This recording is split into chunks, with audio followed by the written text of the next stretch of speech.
tingnan nyo guys, sobrang yung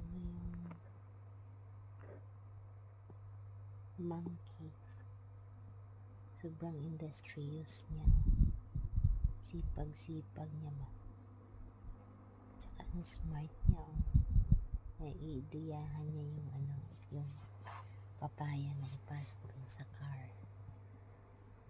Kita mo,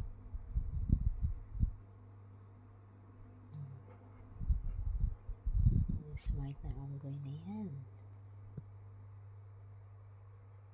Diba? Very strong pa yan.